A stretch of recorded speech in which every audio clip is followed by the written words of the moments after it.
Prime Time presented by AT&T.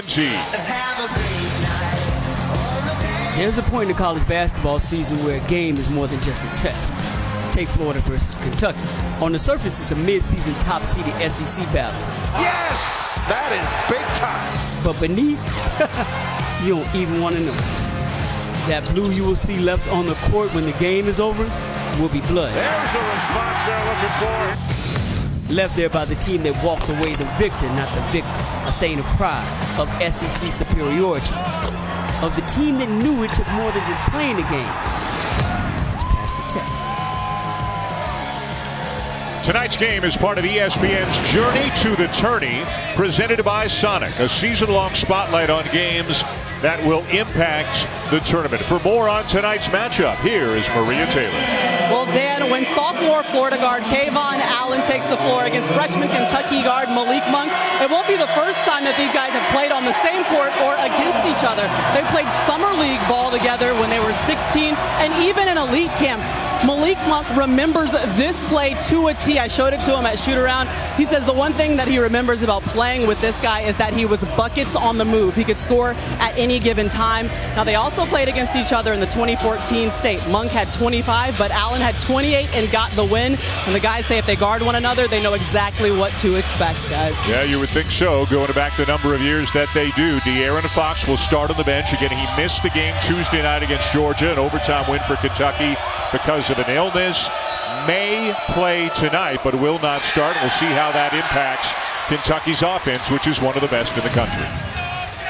Kentucky starts out in man-to-man, and Kayvon Allen, as Maria Taylor was just talking about, he's the key. He's got to find shots, and he's got to score. Justin Leon steps in, rejected by Wenyen Gabriel. Shot clock at 12, still Florida ball. Gabriel has done a good job rebounding, and he is very active. Casey Hill, the senior, forces it up, and it's laid in nicely at the rim by John Egbunu. Egbunu must love playing against Kentucky at 27 points against the Wildcats last season, including 9 dunks. Doing his damage around the rim as he did right there. Hill starts off guarding Monk. Bam Adebayo rejected from behind. Hill, the senior, with a full head of steam. Off the glass, no good. Egbunu with a rebound. And it comes down to the Gators. Allen. Got it! And the Rowdy Reptiles going nuts early in the first minute of this game. Just a question about being quick to the ball. When that ball is loose, you had better come up with it. Bam Adebayo on the feed from Isaiah Briscoe. Anytime, Dan, that there is a pick and roll situation and Bam Adebayo is headed to the basket, you have to look lob. Hill can't finish. Gabriel the rebound. Kentucky looking to push. This is Briscoe. Lays it in with a left hand, and all of a sudden, Kentucky a quick couple of buckets back within one. Well, that shows if you don't have great balance on the offensive end, Kentucky can turn your lack of balance and lack of floor balance into a layup on the other end. 40% of Kentucky's points this year are either dunks or layups. And tonight, 2 baskets, 1 dunk, 1 layup. Allen off with the 3. Briscoe the rebound. He has been rebounding at an incredible clip recently from his guard position. Monk might have been a pass, and we got a foul underneath going against Kentucky. It'll be on Gabriel.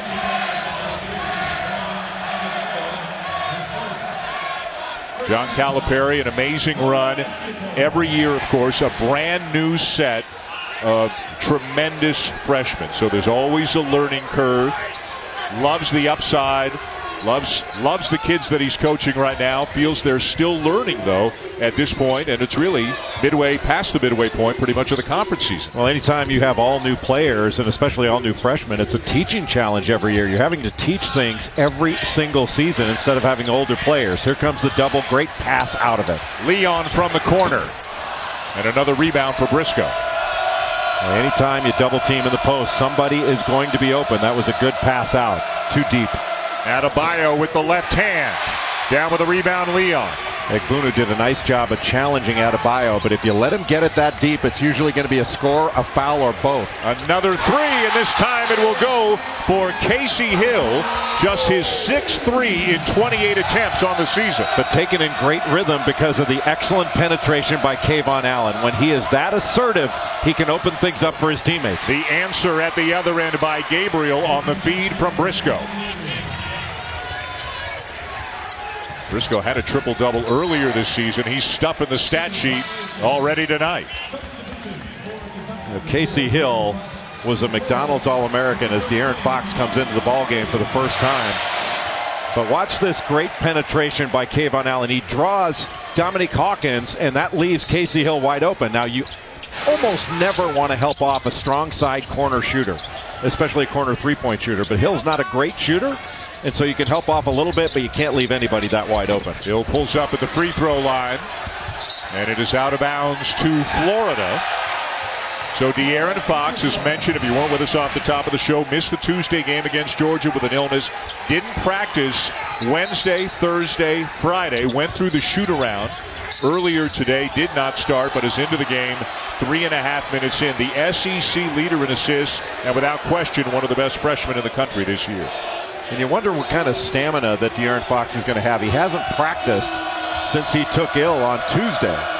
So he wasn't able to practice Wednesday, Thursday, Friday coming into this game. Got to the rim, but had it rejected. Kavarius Hayes with the swat for the Gators. And now a travel is the call on Kayvon Allen. De'Aaron Fox came into this game, and then he decided to make a move without moving the defense. So he tried to make a drive against a set defense. If he moves the ball and they go from side to side, then he catches it and attacks. You know, that's something that Del Harris, the great former NBA coach, called John Calipari and talked about. And I think when he picked up the phone, he said, "Hey, dribble drive king." That's what he called him, dribble drive king. Florida, they're playing fast in the early going. Hill will draw the foul. This is more of a Kentucky pace than a Florida pace. And Mike White, the coach of the Gators, told us this morning at the end of shoot-around, you know, it's a game against Kentucky. It's Saturday prime. It's game day. And he's worried about his guys maybe trying to do too much too fast early on in this game. He's got a veteran group. He'd like them to play with kind of veteran poise. Yeah, and they're just not a veteran group that has won big-time games together. In fact, Casey Hill's really the only player on this team that has experienced some big-time success 3 years ago when Billy Donovan took the Gators to the Final Four. And he was a bench player on that team that didn't play a whole lot. So everybody else is kind of learning how to win these big-time games. And I think this team has really improved. They're legit, but you got to win a game like this to get that big-time confidence. Briscoe takes the bump, can't finish. So far, Florida doing a good job keeping Kentucky off the offensive glass. A big point of emphasis for Mike White. Jumper won't go for Devin Robinson. He can hit that shot, but that was not a good one. Fox the distance. He wants goaltending, but it's a block. He's caught behind the play, and Hill goes coast to coast. I'll tell you, it would be a pretty good race dribbling between De'Aaron Fox and Casey Hill. That is elite speed and quickness on the part of the senior. Casey Hill can motor. Out of Umatilla, Florida, former McDonald's All-American. Briscoe wants a screen from Adebayo. Got a switch. Lob and a foul underneath going against Hill. What a start to this game. 4-point lead for the Gators. When we come back, a big moment for Mike White, the head coach of the Gators. I'm more nervous now than I'm going to be at the tip. Oh, this is easy. Anytime. ESPN's exclusive presentation of college basketball is presented by AT&T. SEC on ESPN.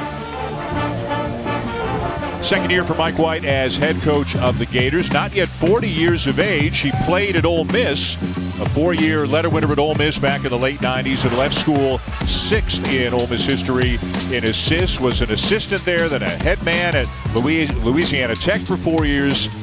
3 trips to the NIT, and now in his second year as head coach of the Florida Gators. And what did all that get him? 94 feet with Jay Billis. 94 feet with Florida's Mike White. You are the son of NCAA administrators, ADs, coaches, all that. How many different cities did you live in growing up? 14 states. I don't know cities. Probably a couple more than that. What would you say your favorite was? Oh, that's a tough one. I would say Gainesville, Florida. And then you lived in Maine? I did. Orono, Maine, University of Maine. Now, what did you do? What did you do in Maine for fun? Cross country skied. Killed it. There's not a lot of that in Gainesville? No, none. Hadn't found it yet. And was basketball always your favorite sport? Absolutely. Yep. Okay, you were a guard at Ole Miss, and you played at Rupp in 1998. How many points did you score? I know I had double figures. It was one of the few games of my career that I had double figures. I know that, and we won. All right, who was the SEC Player of the Week that week? This guy right here. Okay, he remembers that. He remembers that. 94 feet was Mike White. That's right, this guy right here. He had 16 points, 6 assists in that game. Wow. And that was the last loss that Kentucky suffered in 1998 before Tubby Smith took the Wildcats to the national championship. How about that? You mentioned he comes from a family of administrators. His dad, Kevin, is the athletic director at Duke, and his younger brother, Danny, is the athletic director at Central Florida. And here he is as the head coach at the University of Florida. Canyon Barry is into the game now for the Gators for the first time, number 24. That's him with the ball. Good score off the bench. A grad transfer from the College of Charleston. It's a double-figure score despite not being a starter for the Gators. Chris Chiozza with the ball, coming off a triple-double in his last game. Has to force up a prayer, and an ugly possession right there for the Gators. Well, let's go back again to the late 90s. This is the game you were talking about, Ole Miss at Kentucky. And here's Mike White knocking down the three on his way to that 16 points. There's one of the dimes right there, one of his 6 assists. Ole Miss beats Kentucky at Rupp by 9. All right, look at those. You got Wayne Turner, Hashimu Evans, Scott Padgett. That was a heck of a Kentucky team. Monk off with the jumper. Egbunu down with a rebound. Well, Florida has absolutely owned the glass in this one, and Chris Chiozza coming off a triple-double against Missouri. Off the bench. Allen, no. Rebound, Derek Willis. Monk wide open. Boy, when he misses one of those, you feel like it's almost luck for the defense. And Malik Monk is the first guy you have to find in transition. How about the game he had against Georgia Tuesday? He had 37 points in that game. 31 of them came in the second half or overtime. He knocked down 7 threes. And for 99.9% of humans, that would be the best game of their life. But he had 47 earlier this year against North Carolina. And the game against Georgia, Dan, it was not like he took shots like he just had right there when he was wide open. He had defenders draped all over him and was making shot after shot. It was an incredibly impressive performance offensively by Malik Monk. Lob inside. And well read by Willis to tip it away, force the turnover. Willis runs the floor and gets the layup at the other end. And that's where, Dan, your offense has to help your defense. A turnover on out-of-bounds under leads not to a layup for Florida. They're out-of-bounds under. It leads to a layup for Kentucky. And you turn that ball away, and you made a great call there. That was Derek Willis reading the play and reading the eyes of the passer and knocking that lob away to a teammate. Now all of a sudden, it's a break and an advantage situation where Kentucky gets to play ahead of Florida's defense. And when you're ahead of a guy named, as fast as Casey Hill, you know you've got the ball down the court quickly. Willis, an important guy for Kentucky. He has started at times this year. Probably, Jay, would you say it's fair, has grown into a bigger role the last 2 years than maybe his first 2 years indicated that he would. Oh, no question. I mean, he's an excellent shooter that can stretch the floor. He's become a much better player. I think the one thing that Derek Willis has to continue to do, he's got to rebound at a higher rate, and he's got to defend really well. Barry off the inbounds. Loose ball underneath, corralled by the Gators, and a chance for 3. Kavarius Hayes. What an athlete he is. A 6'9" sophomore that was a 400-meter standout in high school. Just goes right past a Kentucky defender, Isaac Humphries, and is able to not only get the offensive rebound, but get the score and the foul and complete the play. And one thing when you play against Kavarius Hayes, you have got to run the floor because he can get down the floor quickly, and he establishes low post position right under the rim. He has been remarkably efficient in Florida's last 3 games, wins over Missouri, Oklahoma, and LSU. 40 points in 58 minutes. And how about Florida, and albeit against weaker competition, But each of their last 3 games, they have won by at least 30 points. That's remarkable, really, no matter who you're playing. And I'll tell you that Kentucky is really looking for somebody to get in there and rebound, because John Calipari took Isaac Humphries out, Ty Wynyard's in. He needs somebody that can get on the glass and board, because right now it has been all Florida on the glass. And now Fox, who is just back from an illness after missing Tuesday's game, now looks like he's getting a little work done on his calf on the bench. Florida's got to stop picking up their dribble before they have something to do with it. Chiozano running down the rebound, Leon. 6th offensive rebound already for Florida, and they cash it in with a jumper by Hill. Boy, Kentucky's just getting out hustled to the ball right now by Florida. That was a below the rim rebound that Florida was just quicker too. That's a want-to issue. You can't diagram a play for that. Chiozza nearly comes up with a steal. Briscoe inside, rolls off the rim. Gabriel gets the follow. I'll tell you, Briscoe is remarkable at finding space in the paint, getting to the rim. Chiozza all the way to the rim, uncontested after getting by Briscoe. Briscoe ran into another player on the floor. I couldn't really tell whether he ran into one of his own or one of Florida's, but he went down hard, and Chiozza just laid it in. Pretty good combo at the point guard spot. Sometimes they play together as they are now, and Hill and Chiozza. Travel called on Briscoe, and we've got a timeout on the floor.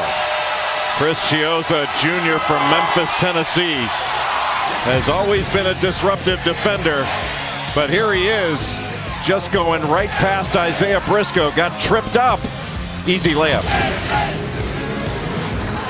How much fun is this going to be? A Sonic blockbuster Thursday night, North Carolina and Duke, and then the late game, Oregon and UCLA. You and I will be at Cameron for the Tar Heels and the Blue Devils. How about the statement that Oregon made as they trampled Arizona earlier today? Well, with the winning streak that Oregon's got at home, it is not a shocker that they beat Arizona. The shocker was the margin, and the shocker was not that Oregon shot it well. They shot it great. Yeah. I mean, in the first half, they were making every 3. Tyler Dorsey was magnificent. What a great performance by Oregon. That was big time. Dorsey went 6 for 6 from 3. I think the Ducks finished 16 out of 25. The final margin was 27.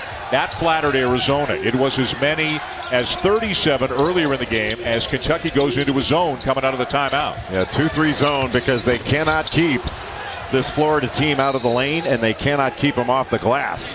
Florida has dominated the glass. It is 17-6. Florida has got as many offensive rebounds as Kentucky has got total rebounds. Let's go to Maria for more. And Coach White right now in the huddle for Florida was really concerned with staying in it in transition defense. He says the way they're going to work to get back into this game is go to their speed. So we have to match up early, communicate early, and be ready for them to run on offense. And speaking of speed, Fox back into the game for Kentucky. You know, Maria, that's a great point, but really it's been the offense of Florida that has led to the transition opportunities for Kentucky.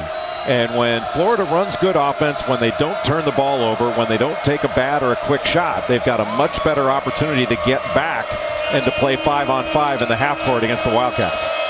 The Gators are 17-5 on the season, 7-2 in SEC play, 0-3 though against ranked teams. Do not have a win against a ranked team this year. Looking for a so-called signature win here tonight against Kentucky as Briscoe draws the foul.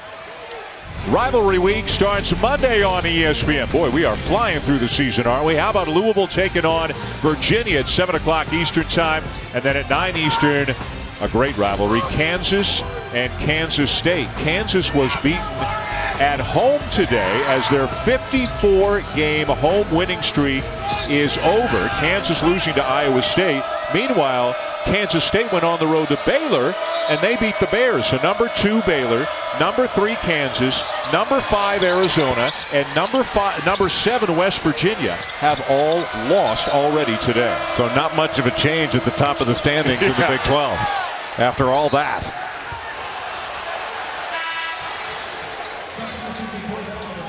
Well, interesting lineup on the floor right now for Kentucky. Michael Mulder, who's an excellent shooter, but has been ill of late and has not been playing and not been practicing. I mean, John Calipari just looking for any kind of combination that will get him better offense and improved defense and rebounding. Mulder's missed the last 4 games because of illness. Adebayo, no. Still loose, and it belongs to the Gators. But Florida's shot blocking and shot challenging near the rim has been absolutely excellent. That's their 5th block shot of this young game. Good hands by Adebayo, and Hill just telegraphed that pass. Fox into the chest of Hill, who just picked up his 2nd foul. Yeah, that's compounding an error, and you're right. That was not a very good pass by Casey Hill. You're not going to go against a bigger defender throwing that pass from your chest, a lob pass from your chest, and then compounding the error by fouling in transition. Just angle De'Aaron Fox to the baseline. You've got the angle, just don't let him get to the basket. Angle him to the baseline. So Hill picks up his 2nd. He goes to the bench. Chiozza back in for him. And Chiozza is an excellent ball handler. He's a good player, but he does not have the same kind of speed that Casey Hill has. Entrusted with guarding Briscoe, who finds Mulder in the corner. Misses the 3, and I think it's over the back on Wenyen Gabriel. It is, and that'll be the 2nd on him.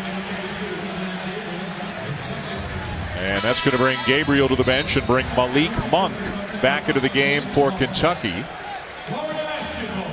Monk is scoreless so far tonight, Jay. Well, Malik Monk has started slow in several of the games that he has played. But once he sees the ball go through the net, he can get hot in a hurry, as evidenced by that 31 points he had in the 2nd half and overtime on Tuesday night against Georgia. Willis back into the game as well as Kentucky stays in that 2-3 zone. You have to stay active behind the zone. Chiozza misses the 3, and Willis the rebound. They had a great opportunity for a lob getting behind the zone there, just couldn't execute it. Fox, soft touch off the glass. That's speed. Impressive speed. And this one's going against the Gators. It'll be on Kavarius Hayes. De'Aaron Fox doesn't look like he's been ill. Getting the ball, getting right into the chest of Justin Leon, and then going up strong and finishing that. He's a left-handed player, finishing that with his left hand. That speed puts so much pressure on your transition defense. He can get into the lane and finish, but he can also get in the lane and dish it. And the officials have gone to the monitor, and first guess is whatever the call was on Hayes underneath, maybe to see if there was something untoward that might lend itself to being called a flagrant 1. Just guessing. When we get the official word, we'll let you know. Well, that would be surprising. I mean, one of the things that he does a really good job of is getting his defender on top of him, and he can get an angle. So he just tried to exploit that angle and wound up pushing off. So he got inside, and then I don't think there was much there. First of all, Adebayo had his arm around him, but I think that was a basketball play. It's two guys posting up. There was not much to it. I don't think he hit Adebayo that hard to go down. It was the right call was the foul, but the first foul was the arm around.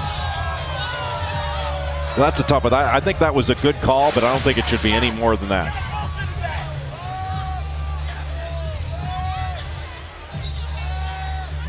And it looks like it is just a common foul on Hayes.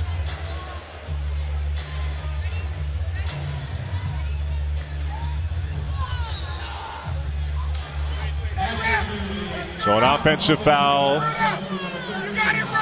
on Hayes. No flagrant 1 or anything like that. These two schools will meet again 3 weeks from today, February the 25th. They will meet in Lexington. Florida's also got a game coming up against South Carolina that week, February the 21st. So still a number of games between the top teams of the SEC. I'll tell you, South Carolina is more than sneaky good. They're really good. They're good defensively. Sindarius Thornwell, an excellent basketball player. Dwayne Notice. They've got a PJ Dozier. They've got a really, really good team. They beat Georgia by 2 today, 77-75. If you're looking for a tough luck coach of the year, Mark Fox might be your guy. Well, Georgia's a good basketball team. And, they lost a tough one here where there were some calls that they didn't particularly care for. And I think when it was reviewed by the SEC office, there may have been some agreement there. They certainly had a difficult time with the ending at Texas A&M, although that was handled perfectly by the officials. It's just a rule that was not very good for Georgia in that game. But they win both those games, they would have gone to Kentucky to play for first place on Tuesday. Yeah, they're a team that is better than their record, but they've lost a lot of close, heartbreaking games. And as you look at the SEC, you know Kentucky's going to get in. You know South Carolina's going to get in. You know Florida, in all likelihood, will get in. After that, does anybody else get in from the SEC right now? Well, Tennessee's got a shot to get in. I think Tennessee has had a solid year, but they have to get a signature win as well. And I'll tell you what, Kayvon Allen's got to get open. Like they can't. One of the things about the game so far, Florida's done a great job defensively, but they haven't scored enough points. They haven't put enough distance between themselves and Kentucky based upon how well they've played defensively. And a desperation three with the shot clock running down won't go. See, that's just not good offense. They didn't get a good look there, and it results in a layup on the other end. Briscoe can't finish, but Florida was slow getting back on D that time. Yeah, when you take questionable shots, you are putting your transition defense in a really bad spot. Corner three, Devin Robinson. Shooting 37% from beyond the arc on the season. Devin Robinson had 24 points against LSU. He had 5 of 8 from 3. And one area where he's really improved is on the defensive end. He was not a great defender his first couple years. He's become a solid one now. Briscoe in the post. Blocked by Egbunu. Chioza tips it to himself. 4-on-1. And a great defensive play by Fox to tie up Leon. And the arrow will give it to Kentucky when we come back. So a missed opportunity there for the Gators. They still, though, have the lead.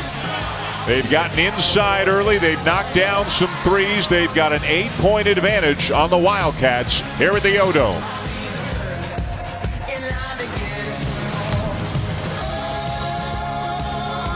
Point lead for Florida over Kentucky. Dan Shulman, Jay Billis, Maria Taylor. Saturday primetime presented by AT&T. Why does Florida have a lead right now? Well, they have done a really good job on the glass, not only on the offensive glass, but on the defensive glass as well. They've grabbed 6 offensive rebounds. They've turned those into 10 second chance points. And in a game where points have been difficult to come by and offense has not been pretty, to say the least, they have gotten second chance opportunities. That's been offset a little bit by the number of turnovers they've had. Florida's had 7 turnovers to this point. The problem is Kentucky's only turned those into 2 points, and you can't expect to turn the ball over and not be hurt by it long term. And one thing, Dan, when you turn the ball over as often as Florida has, you know, it's not just that you're putting your defense at a disadvantage, but you're not giving yourself a chance for a shot, and you're not giving yourself a chance for a second chance opportunity, an offensive rebound, and you're not giving yourself a chance to get a foul. There's a Kentucky turnover. Let's go to Maria. Hey, Dan, you see they're trying to get the ball inside to Bam Adebayo, and that's exactly what Coach was talking about in the huddle. He said, get the ball to him, Bam, turn right, turn left, go up strong and finish, but turned into a turnover, but they're trying to look the ball into the big man in the middle. This is a team, Maria, that averages 91 points per game. They've got 13 points in 12 and a half minutes. Not one team that Florida has played this year, Jay, has reached its scoring average in regulation. Yeah, Florida's an excellent defensive team, but Kentucky came out of that timeout and they ran a play they called pin, where it's just a little pin down for Malik Monk, and it's basically a high-low look with Bam Adebayo with 2 feet in the paint, and they just rushed it, and Malik Monk threw it out of bounds. So the play was well designed and well executed up until the point the pass was made. Chioza. And the 3 not there for Kayvon Allen. Start your Super Bowl Sunday with our NBA Sunday Showcase game. The Clippers taking on the Celtics, 2 o'clock Eastern Time on ABC. Coverage tips with NBA Countdown at 1:30. How about Isaiah Thomas, the force that he has become at the NBA? Well, I don't know what you're just talking about there, because it's NBA Showcase Sunday, and there just happens to be a football game on that day. You know my motto. If it's on a card, I'll read it. Ron Burgundy. The boss is in the truck. I want to stay out of trouble tonight.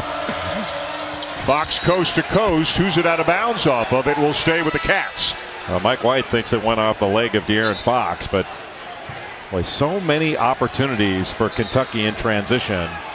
They have got to do a better job of finishing plays. It's not that Kentucky's turned the ball over. They've gotten a ton of shots. They're just not making any of them. Jay, last 3 games for Kentucky, they lose at Tennessee, they lose at home to Kansas, then they fall behind 12-0 to Georgia to start the game Tuesday at Rupp. They come back and win that game in overtime. What do you see from the Wildcats their last 3 games? Well, it might be a little bit further back than that. I think their last 5 games, what you've seen is Kentucky has not been the same kind of defensive team that they were earlier. The last 5 games, they're giving up 78 points a game, and they're turning the ball over 16 times a game. And when you turn it over that often, you're putting your defense at a disadvantage. So the turnovers are part of it. Look, this is a really good basketball team. But if they want to be great, if they want to win the whole thing, they're going to have to get better defensively, and they're going to have to get much better play out of their forward position. Guys like Derek Willis and Wenyen Gabriel have got to be better. They've got to be better on the glass. Bam Adebayo, I think, is a really good player, and he's got a chance to be a great player.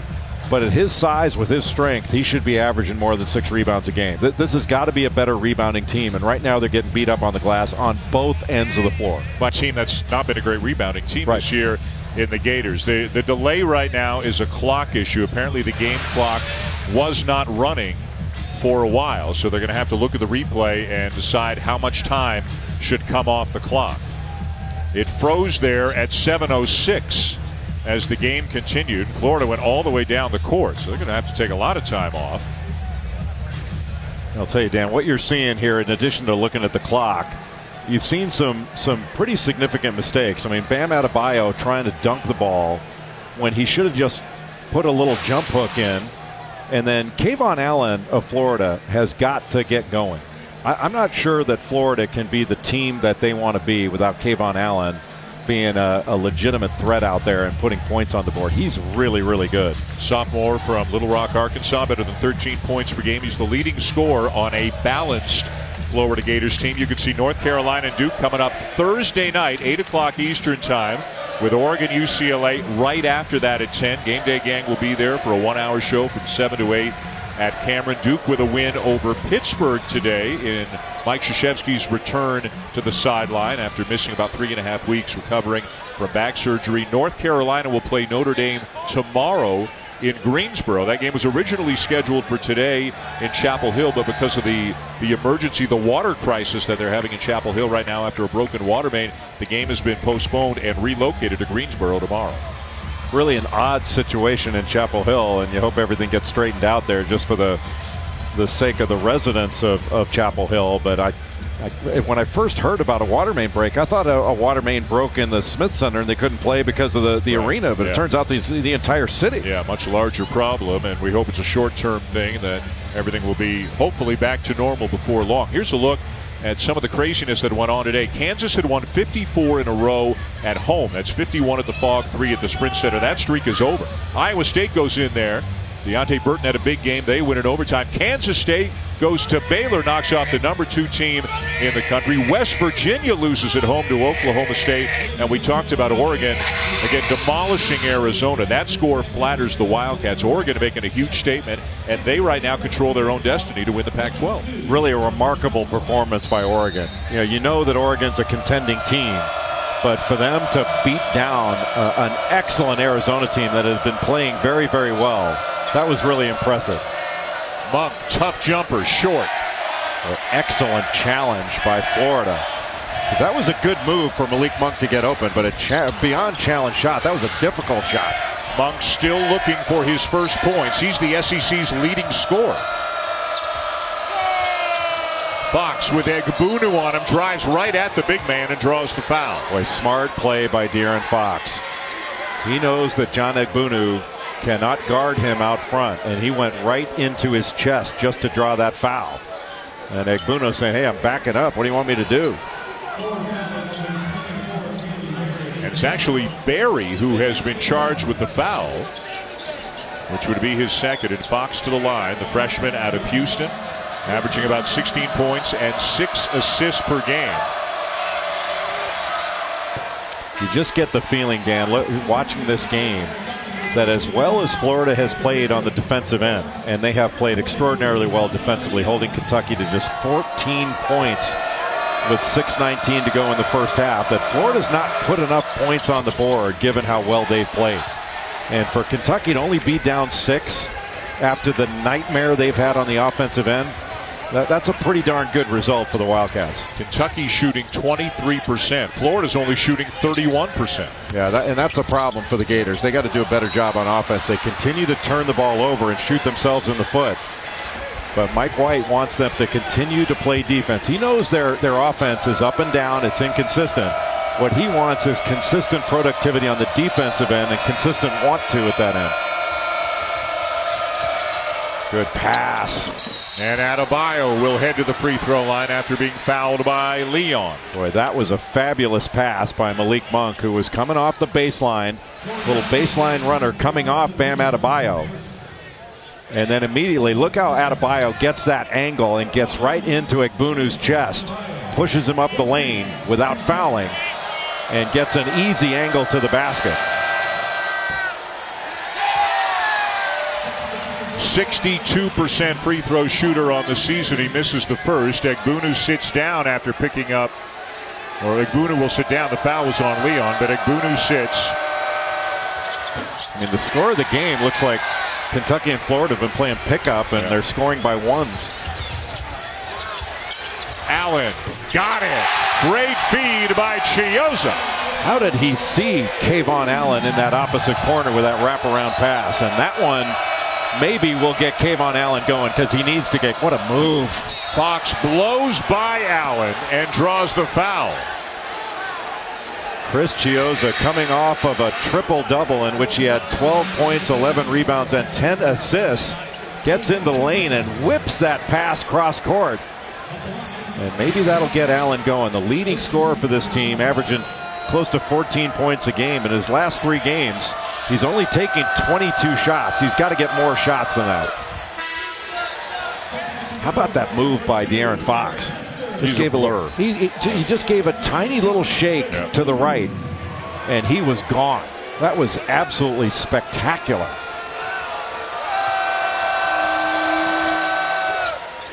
We have got to get, college basketball has to get a skills competition like the Pro Bowl had. That'd be great. Because I want to see guys like Casey Hill and De'Aaron Fox go against each other in a dribble sprint.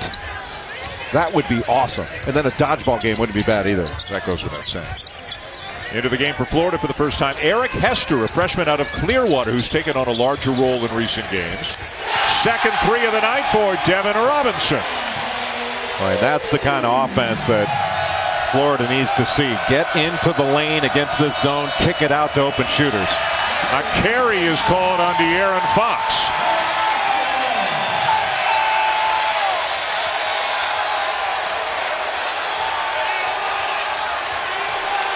Not sure whether John Calipari's trying to get a technical foul to fire some people up here, because his team is not fired up. This is a big 5 minutes right now as we get to the end of the first half. Can Florida move it out? And can Kentucky get back in this? Hester guarded by Willis. Hester played extensively 3 games ago when Canyon Berry was out with an ankle injury, and had 16 points of that game, having come into it with just 24 points on the season. Here he is. Got it! Right on cue. Timeout, Kentucky.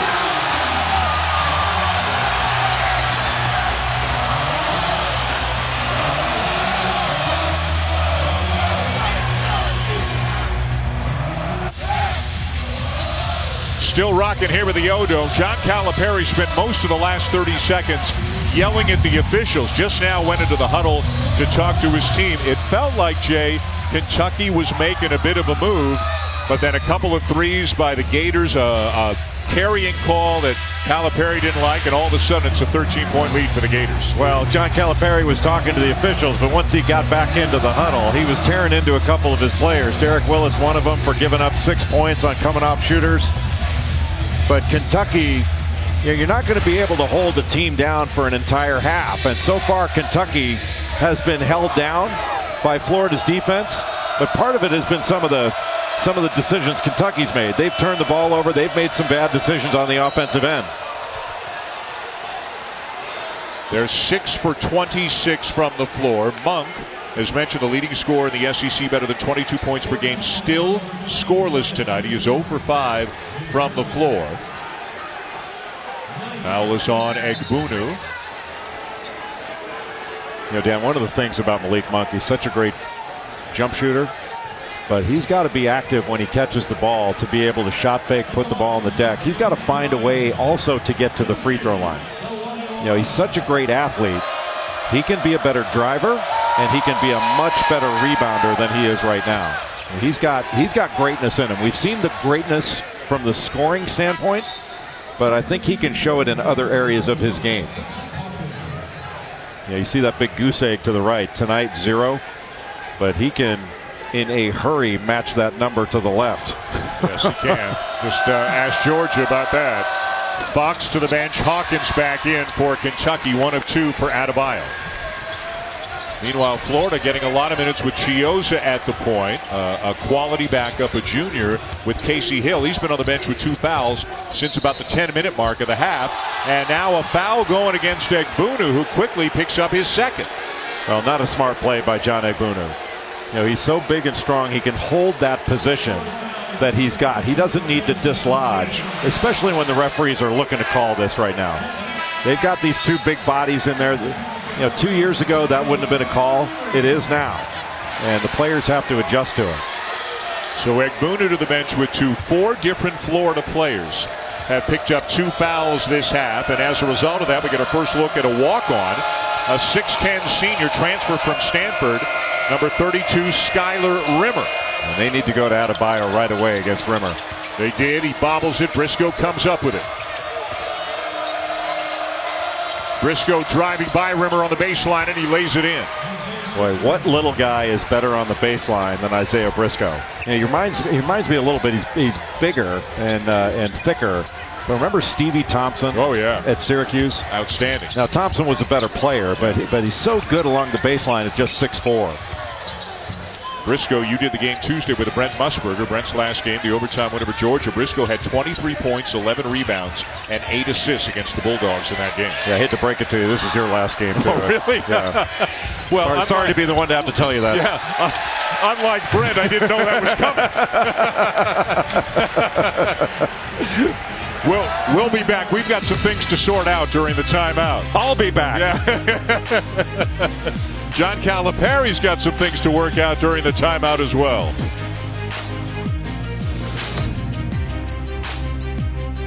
Today will be in Moraga, California, Gonzaga and St. Mary's. That means Gales fans will get a load of Seth Greenberg, Jay Williams, Reese Davis, Jay Billis, and everybody on the game day crew. Right now, Jay, Will, and the coach are with Maria. Thanks, Dan. Yeah, the best dressed guys. That's who they keep sending me to. I can understand that. Let's talk about the game right now. Kentucky just broke 20. What's the difference we're seeing in scoring right now for the Wildcats? Florida's dominated this game in the paint and on the glass. I mean, they're the tougher, more physical basketball team. Ooh, you kept it short this time. No, you were ready. I was shocked. Are you okay? No. Let's talk about the headlines then that you're going to be focused on at halftime. What's the biggest one coming out of Saturday right now? You know, when you got a top 10 matchup in Arizona at Oregon, Oregon was so impressive today. Just not with their ability to make shots, but just the way they played. Really getting into a form of a team that can win a national championship. Are you selling Arizona or buying them? No, I'm still buying Arizona. Just checking. All right, you'll hear more from them at halftime. The game day, guys. Dan? All right, guys, thank you. That's the Alfa Romeo halftime report with 4 top 10 teams already having lost today on a wild day. And here's, of course, another top 10 team, number 8, Kentucky, trailing double figures against the Gators. There they are at the end of the court. Jay, Will, Seth. Reese is pensive right now. Reese is deep in thought, perhaps contemplating the challenge ahead during the halftime report. Seth was so concise there, I thought he must have had to use the restroom and had to leave. The lead is 12 for the Gators, who have lost 5 in a row to Kentucky going back 3 years, and now another turnover. Florida is plus 16 on the glass over this Kentucky team. Remarkable. Another good feed by Chiozza. They're on the glass again. Leon has it stripped. Rimmer tips it out. Leon gets it back, and a foul. Right now, Dan, Florida, they have got to find a way to attack the basket a little bit more. 16 of their 30 shots, the Gators, have been three-point shots. So they have not gotten to the free throw line very much at all. And they cannot just rely on three-point shooting. Another thing that Florida's done in this game, they turned the ball over at a high rate, and they're still up 12. Fox just picked up his second. He goes to the bench. Hawkins back in. If you had said to either coach that the rebounds would be 29-12 in favor of the Gators, I don't think either one of them would have believed you. They would have taken it, though. They would have said, can I be the 29? Yeah.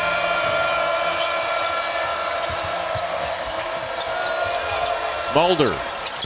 And he knocks down the three. Mulder's had a terrific year shooting the ball, 40% from beyond the arc. Well, that's his 24th. He's just an excellent three-point shooter when he gets his feet set. Boy, it's remarkable that he's able to play in this ball game after having been ill and not been able to really practice very hard. Has missed 4 games and practiced for a couple of weeks. Good defense there on Chiozza. Hand off Robinson. He'll just turn and fire. Not a great shot there, and it belongs to Kentucky. Well, I really think Kayvon Allen's got to get more involved. Kentucky has made it very difficult for him to get shots. Great hesitation move. Boy, he is shifty. He is sneaky. He's good. He's just flat out good. He is really good. You know, he's just one of those guys that's an outstanding college player, and that is not a knock. But he's not one of those that we're talking about an NBA draft this and NBA draft that. He's just a college baller. Was told last year he should come back to college, work on his shot. The shot is better this year, but his bread and butter is still getting inside. Rimmer. Pass underneath, knocked away. A double dribble. The call on Dominique Hawkins. Isaiah Briscoe, you have to play him as a driver and close out short to him, but an excellent hesitation move off the side pick and roll. You know, you don't always have to blast off a pick and roll at 1,000 miles an hour. And he's an excellent finisher around the bucket, does a great job of getting fouled and getting to the free throw line. He averages about 5 free throws per game.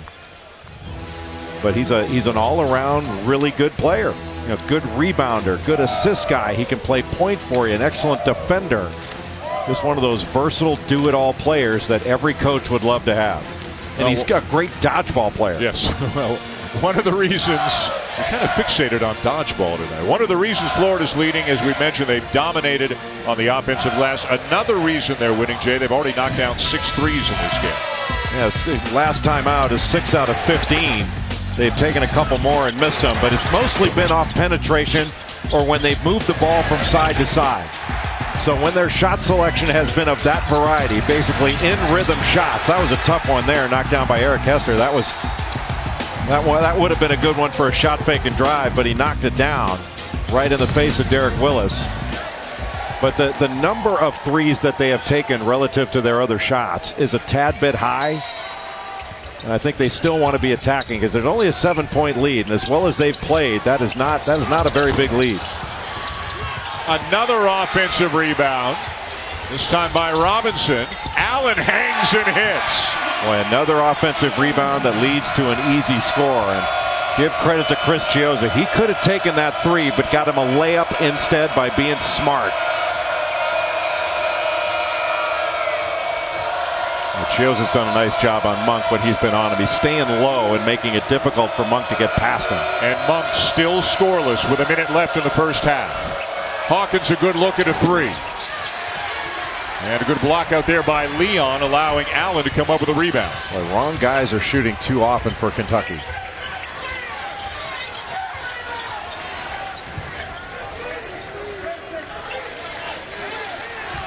Florida has Chris Chiozza's done a good job with Casey Hill being out of the game with those 2 fouls. They've stolen a lot of minutes here. Allen, Rimmer off the side of the backboard. Shot clock's at 2. And the force comes up well short to turn it back over to Kentucky.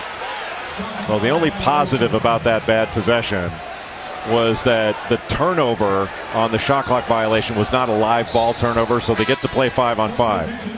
You know, if you got to choose your turnovers, you'd rather have it be, you know, throwing the ball out of bounds rather than throwing to the other team and letting them play ahead of your defense. And with Kentucky having the ball and having a chance to hold for the last shot, Fox will come back into the game with 2 fouls.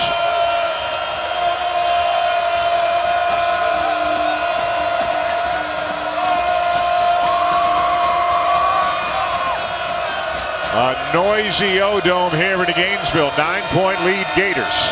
Switch. And a block is called that will send Fox to the free throw line. Really smart call by John Calipari to run that little ball screen with Michael Mulder and do a little pick and stay, pick and pop, because that got the switch and it got De'Aaron Fox going against a big guy that he could drive. So Fox back to the free throw line where he is 4 for 4 tonight.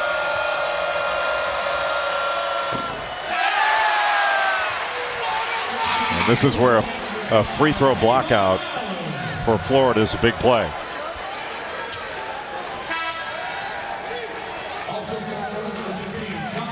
Rimmer out and Egbunu back in to protect the glass. Yeah, and that's exactly what Mike White was thinking, is that if there's a miss here, you don't want to give a second shot. That's why he put Egbunu back in there with those 2 fouls.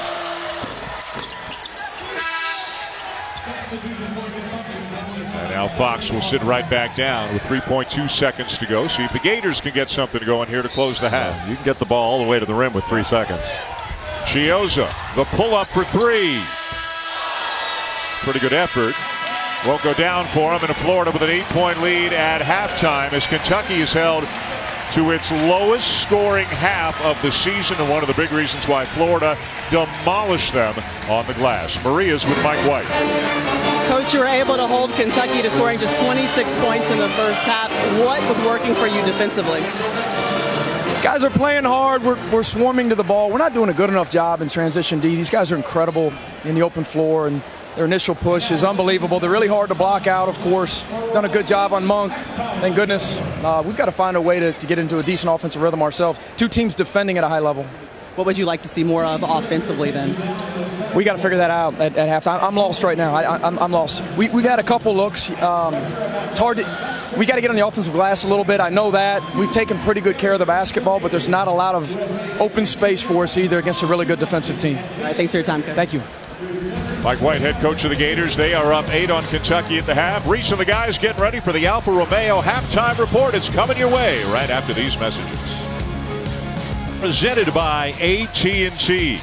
Kayvon Allen, the leading scorer on the season for the Gators, had 8 in the first half. So did Casey Hill, in spite of a couple of fouls that prevented him from playing more than 8 minutes. But he had 8 points, 5 rebounds in those 8 minutes. Allen had 8 points as well. De'Aaron Fox looking pretty good in his return after missing Tuesday's game with an illness. But Malik Monk, the leading scorer not only for the Wildcats, but in the entire SEC, held scoreless in the first half.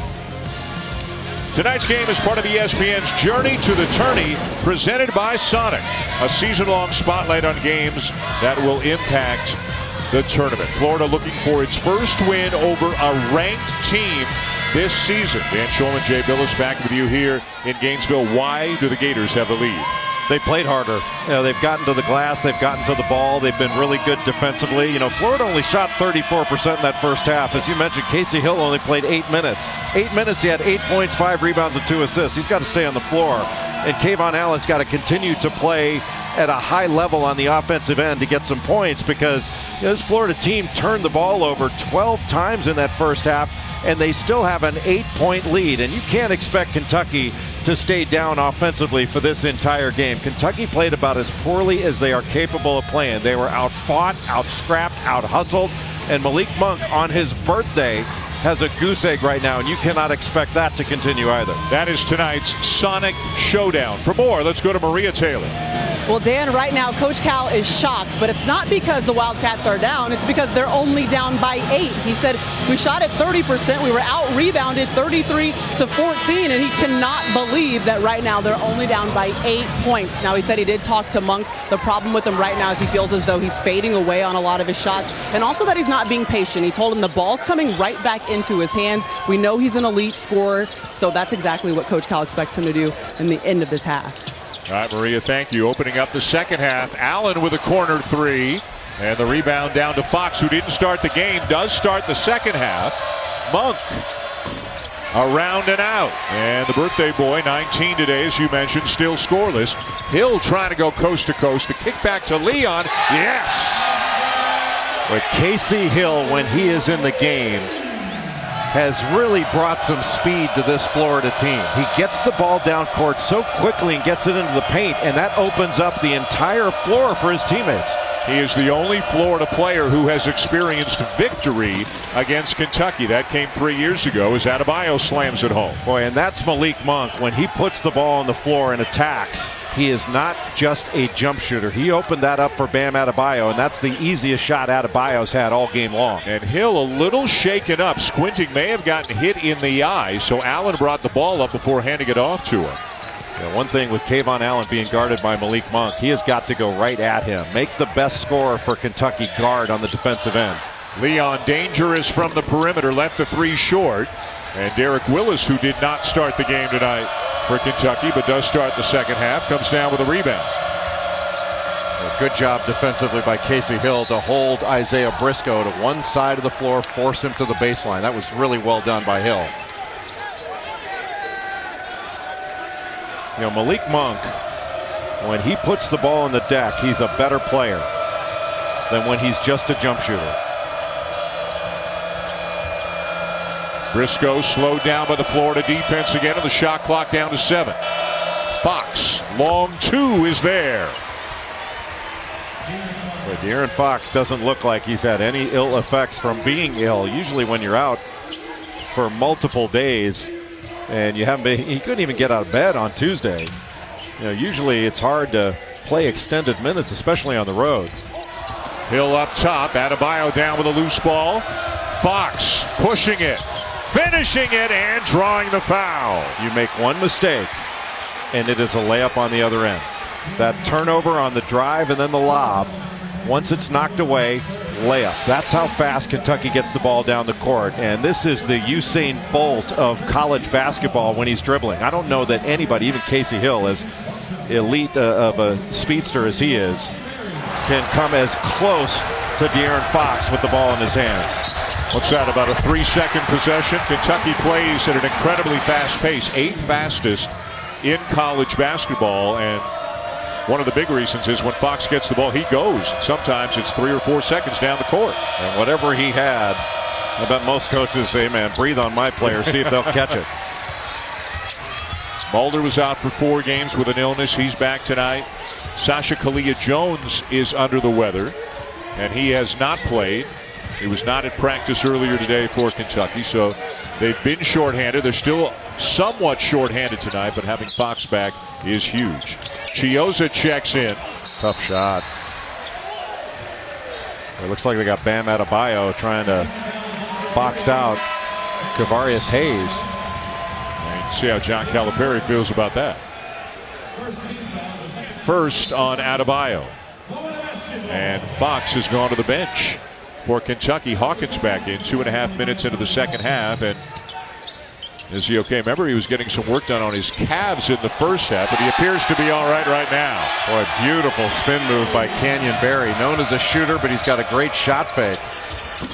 Monk comes up empty again. Too difficult to shot. Chiozza to Allen. Briscoe. Bounce pass cross court. Hawkins knocked away. Boy, that looked like a foul. That was a foul. Barry's open. Got it. Canyon Barry, the son of the Hall of Famer Rick Barry, who is in the house here tonight with back-to-back buckets, and the Gators' lead is back to 9.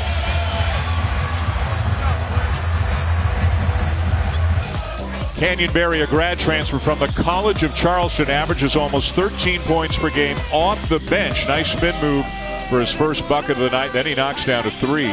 As we mentioned, he is the son of Hall of Famer Rick Barry, one of the game's all-time legendary players.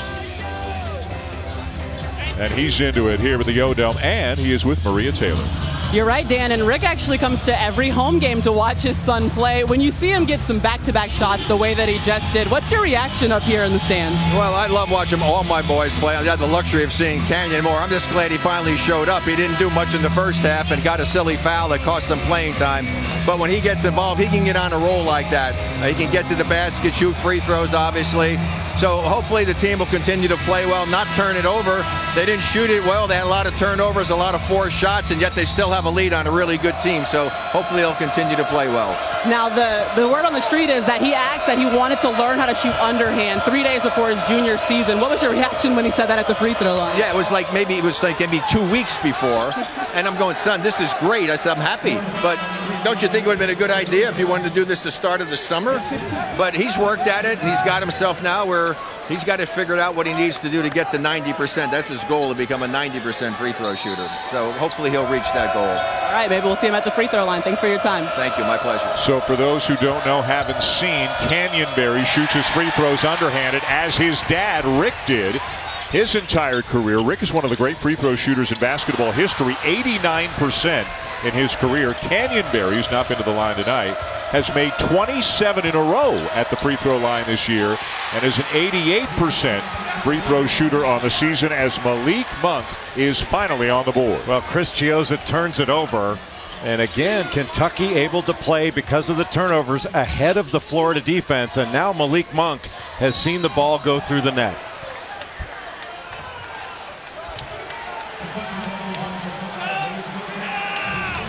Well, Rick Barry looking on, and again, for younger fans, they may have a hard time believing this, but this is what Rick Barry did his entire career. He's one of the great all-time free throw shooters in basketball history, 89.3% combining his NBA and ABA numbers, and Canyon apparently is a chip off the old block at the free throw line. Well, and young people may not remember that Golden State was a champion before Steph Curry and Klay Thompson back in 1975, when led by Rick Barry and Clifford Ray and Jamal Wilkes.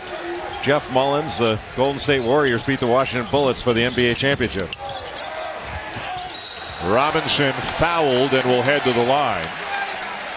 When we come back, our first media timeout of the second half. Florida looking for a big win. John Calipari's Cats back within 6.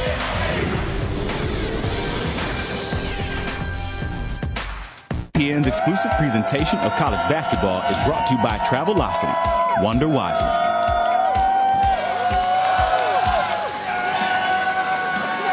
Our buddy, the Travelocity roaming gnome, of course, has made his way here to Gainesville, getting chomped on right now here with the O-Dome, but loving every minute of it, as are the Rowdy Reptiles, the biggest game of the Florida regular season each and every year whenever Kentucky comes to town. Let's take a look at On the Road, presented by Travelocity. And on the road, Kentucky not nearly as successful as they've been at home. As we have seen, the road has been a treacherous place in college basketball this season. Well, and Kentucky's usually better at home than they have been this year. They lost to UCLA and to Kansas at home, and that is not the norm under John Calipari. But one of the questions that you have about Kentucky, when Malik Monk is not scoring, and in this ball game he has not been scoring, just 1 of 8 for 3 points in this ball game. Where does Kentucky turn for scoring? Like, they have been scoring challenged in this game. You give credit to Florida's defense, but Florida's defense isn't that good where they can shut them off completely. Kentucky's got to find other scoring options than Malik Monk. Fox has played well. He's got a dozen. He's the high scorer for Kentucky. Briscoe has had an effective game, 6 points, 3 assists, a couple of rebounds. But Bam Adebayo has not gotten much to go inside. You know, he's got to do a better job on the offensive glass. I mean, right now, Kentucky's got 2 offensive rebounds for the entire game. Hard to believe that Florida is plus 21 on the glass. Yet, it's only a 7-point margin. And a travel called on Fox, and he knew it. Coming up after our game tonight, it's an Outside the Lines primetime special, Football Forever. Bob Lee takes you on a journey across the country to uncover unique stories about the culture of football and examine why it continues to play a fundamental role in many communities despite the dangers of the sport. That's after the game tonight. Hill, the jumper over Gabriel. Yes, nicely done by Casey Hill. Boy, nice little pick and roll and then replace action up top. And Casey Hill, when he's been in the ball game, he's been absolutely terrific. He's done a great job of sort of keeping perspective on his career. When he came into college, he was a McDonald's All-American coming out of high school. A lot of people thought, hey, this kid's got to be a pro. Turnover, and it's Hill to slam it home.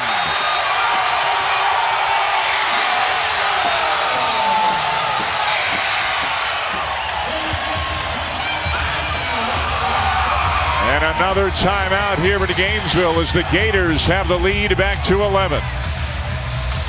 Casey Hill has been terrific in the minutes he's played in this game. Getting out for that dunk. We were just talking about how he's kept such great perspective on his career. And he has continued to battle. He is not a great shooter, maybe not a great offensive player, but he's turned himself into a terrific leader for this team. And Mike White was getting all over him after that last dunk to say, get back, get back. Mike didn't know that John Calipari called the timeout. It's so loud in here. Yeah, he wasn't seeing his team get back, but there was a called timeout. Kentucky down to one timeout remaining with 14:44 to go. John Calipari walked off the court at the end of shoot-around today and said to his team, guys, tonight is about how good we are, how tough we are, and how we handle adversity. It's a hostile environment here in Gainesville, and the Wildcats are getting all they can handle from the Gators. Well, right now, the game is on Florida's racket. If they can hold serve, and by that I mean when they've got the ball on offense, can they get a good shot every time down without turning the ball over? Give themselves an opportunity to get fouled, an opportunity for an offensive rebound. And can they continue to keep Malik Monk in check? That's really the key, because the one guy that can take off on them is number 5. Adebayo draws the double team. Now back to single man defense, and he scores over Hayes. Good patience and a good strong move by Bam Adebayo. Well, that's what Adebayo's got to do every time he gets the ball. To just power move, and instead of just thinking about dunking it, it's great to dunk it when you can, but go up strong and score, get fouled, or both. And right now he's got the opportunity with both, and he can get a conventional three-point play. And with Hayes picking up his third and struggling to defend Adebayo on that set, he goes to the bench, and John Egbunu is back into the game for the Gators. Mulder called for the foul, trying to get the offensive rebound. It's not on him. There's no way that could have been on him. That's got to be a mistake. Oh, the point was, the official pointed to our left, so he pointed in the wrong direction. That was a pointing error, but there's no reasonable referee would have called that a foul on Mulder. And pointing errors are reviewable. And overturnable, if that's a word, which I don't think it is. So it'll be Kentucky ball. Foul going against the Gators. I always want to watch a lob when Adebayo's underneath. It is so hard when Adebayo gets the ball. We were talking about Hayes getting a foul. When Adebayo gets the ball, you've got to jump in there. You can't wall him off. You got to jump and try to block it. Monk the kick. Mulder the three. Briscoe with a weak side rebound. Fox climbing the ladder, couldn't dunk it, and here goes Chiozza behind the back to Robinson.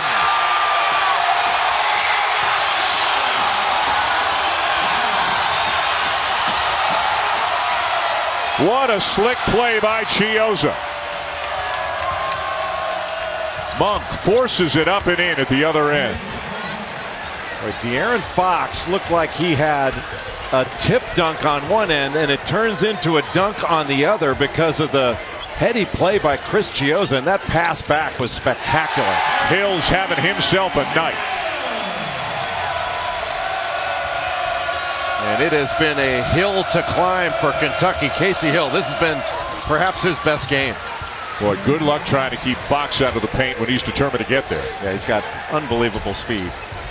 You give him one little angle and he can take advantage of it in a hurry. You mentioned he's left-handed. He goes left almost all of the time. Obviously easier said than done, but you don't see that many people really try to force him to go to his right. Well, they're trying to, but it's like Manu Ginobili up in the NBA. Right. You know, he's left-handed, and you try to force him to his right, and he goes left every time, because he can get to his left. But great job by Chiozza. Eyes in the back of his head, the little Euro step and the pass back. That's semi behind the back, isn't it? Yep, absolutely. And at the free throw line now, Canyon Berry, and again, like his dad Rick, shoots underhanded. That's 28 consecutive makes. Rick said his goal, by Canyons, his goal is to get to 90%. He comes into the game at 88%. And he got to the free throw line because of a fabulous shot fake. And when you can shoot the ball as well as he can, a shot fake is a great weapon to have. Basketball is about deception. And a shot fake, ball fake can get you open just as easily as a screen or a cut. The lead back to 11.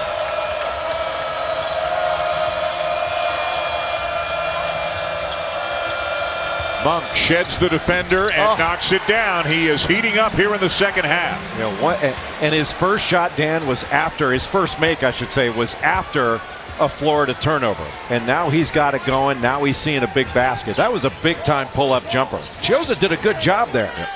Monk started 0 for 7. He's made 3 in a row since. Hill is fouled. You know, a lot of shooters are just catch-and-shoot guys. That is not Malik Monk. He shoots better off the dribble than he does in a catch-and-shoot situation. That's a big-time pull-up jumper. And it is fun to watch a player when he gets it going. And there's nobody in college basketball that's more fun to watch on a roll than Malik Monk. That's 72 threes on the season right now for Monk, and a chance for 3 for the Gators. Anytime in an out-of-bounds play that you set a screen, you're the person who's most likely to be open. And this was just a cutter. Devin Robinson coming off that screen by Egbunu. And Egbunu, I thought, was going to be wide open. But Adebayo stayed with them, and that meant that the cutter Robinson was more likely to be open. That's a nice muscle. He wanted everybody to see just that one. And a three-point play. That foul, the previous foul, the prior foul was on Fox, Jay, and he's gone to the bench with 3, and he's really been the engine that's made the Wildcats go tonight. We'll see how long John Calipari will leave Fox out, maybe just until the under-12 media timeout. Yeah, we were talking about Casey Hill before and having sort of accepted that maybe his career's not going to be in the NBA. What a move by Adebayo. But maybe his career's not going to be in the NBA. There's nothing wrong with being a really good college player. You know, Devin Robinson has done a great job of of accepting that, hey, you know, handle the college thing first. Boy, they're running the high ball screen to perfection right now, and Hill's knocking down the jumpers, really making them pay. Well, you got to keep running until Kentucky defends it. Right now, they're not defending anything very well. Hawkins the drive, rejected at the rim. Well, Kayvon Allen looked like he got that one. Hill for 3. I'm not sure that was the shot. Even in transition, that's not a bad shot. But with his speed, Casey Hill needs to get to the rim.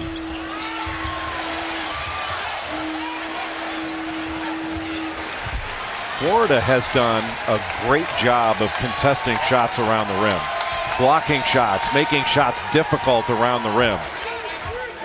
Well, they're playing hard. You said at the start of the second half, they're leading because they're playing harder. They are doubling Kentucky on the glass. More than doubling. Another one. 41-20. And a foul at the rim on Monk. Egbunu will be at the free throw line when we come back. Florida leading by 11. Senior Casey Hill having a big time night. 16 points to lead the way for the Gators. On ESPN. Welcome back to the O'Connell Center here in Gainesville, Florida. Great still photos of some of the action tonight here in Gainesville. Let's go cross court. Seth Greenberg's with Mike White. Coach, 3 4-minute games left. What are you trying to get done in this next 4 minutes? We got to get some stops without fouling, Coach. We can't let Malik Monk just get going. I mean, he's unbelievable with his ability to reel off points in a hurry. Stops without fouling. Transition defense is huge. Blocking out, defending our glass. Great, thank you. Thank you. You know what? I think in the spirit of the intensity of the game, I think Seth should take off his jacket and throw it down, too, before he does the interview. Please, no. Egbunu at the line for the Gators. Florida is shooting close to 70% in this second half. And if Kentucky wants to get a win on the road and make a comeback, they got to do it first defensively. We just got a nice shot from up in the corner of the building at the newly remodeled O'Connell Center. Florida spent the first couple of months of the season on the road. They're only playing 10 home games this year, 9 in conference, 1 out of conference. I mean, a total renovation of the interior of this building. And I think you and I both walked in here today, saw it new for the first time, and said, man, they did a great job on this place. It's beautiful. Yeah. I mean, it appears bigger, but it's still got an intimate setting, and it's still ear-splitting loud. Yes. One of the arenas where the student section is right behind us, and the Reptiles are rowdy tonight. Tough one by Monk. Great job by Casey Hill defensively. Negotiating that screen and getting right to Malik Monk. And another foul in transition. Number 3 on Monk will send Allen to the line. It's that time of the college basketball season. A rivalry week starts Monday on ESPN. An ACC Big 12 doubleheader. First to the ACC, Louisville. They're going to move up in the rankings with some teams ahead of them losing over the weekend. They'll take on Virginia and then Kansas. One of the teams ahead of Louisville in the rankings that lost today. They will be in Manhattan to take on Kansas State. Big Monday presented by eBay on ESPN. Where are you on Louisville right now and the job that they've done with Snyder and Hicks both having been injured? It's remarkable, really, for a team that we said, hey, they can really guard, but sometimes they're offensively challenged. And they're hanging 90 on just about everybody they play without Quentin Snyder and Tony Hicks. It's been great. And, you know, the play of Donovan Mitchell has been spectacular. He's an outstanding player.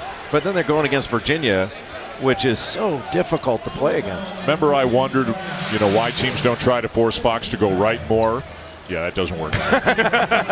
Well, you just have to you have to be a little more connected on guarding that ball screen. But yeah, that's exactly like he's a big time player. Yeah, his speed, you know, with the ball in his hands, he's done a really good job in this game. Has been matched only by the great play on the opposite end of Casey Hill. Now, Casey Hill has been terrific in this game. 4th foul on Kavarius Hayes. He goes back to the bench. Guy with the ball, Hill, maybe the best player in the game tonight. We'll see if Florida's going to continue to go with that side ball screen up top. They got to switch now. Adebayo on Hill. And that means Fox is on Egbunu. Now they switch back. Egbunu's done a good job when doubles have come his way. Boy, he was a little out of control on that move, but Adebayo fouled him, his 3rd. Yeah, Adebayo really bailed him out. For a guy of Adebayo's size, I don't think you want him reaching down to get the ball. You know, go up, try to block or challenge a shot. Make Egbunu make a tough shot when he's spinning on you. That was a clear foul, and there's no reason. Anytime you're going to go after the ball, you want to try to go after it with both hands on a big guy and try to take it from him rather than knock it away like that. Egbunu, a redshirt junior from Nigeria by way of South Florida, University of South Florida. Chiozza back into the game for Hester. Well, an example of a team. It's really a luxury at the high major level in college basketball to have 2 quality, experienced point guards like Florida does in Hill and Chiozza. No question. And neither one of them are big-time offensive players. But they've done a really good job defensively. Right there, Chiozza picking up a foul, just had his hands on De'Aaron Fox. Referees are maybe things are getting a little chippy. They're talking to the players instead of just reporting the foul. Which went on Chiozza. And the next Florida foul will put Kentucky at the line. Florida's already in the double bonus with better than 10 minutes to go. And Florida needs to be careful here because they can pick up a cheap one. Once the referees start telling you not to chirp, they're looking to blow a whistle. They're just looking to blow a whistle, and that's exactly what happened. They don't have to call it technical. They just keep whistling you with fouls. Say, you want to keep talking? I'll call a cheap one on you again. 4th on Leon. That's exactly what happened there. So Leon will have to leave. The second Gator with 4 fouls. Robinson back in.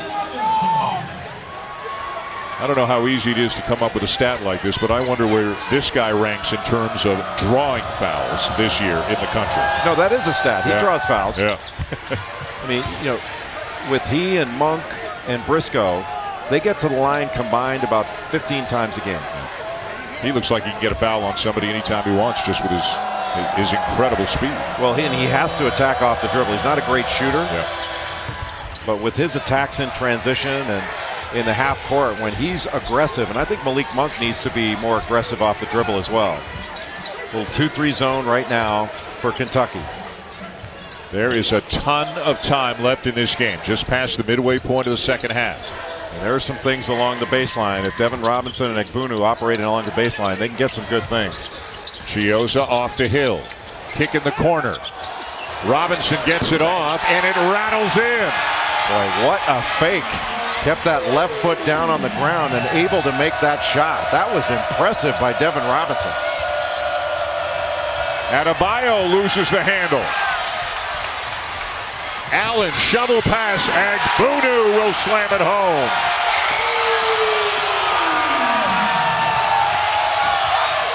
Who's the great transition team?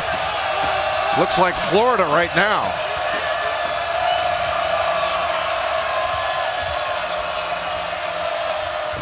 Adebayo working hard, can't finish. Good defense by Egbunu. And that's 2 in a row by Egbunu. And they beat him down the floor again. This is a tail kicking right now.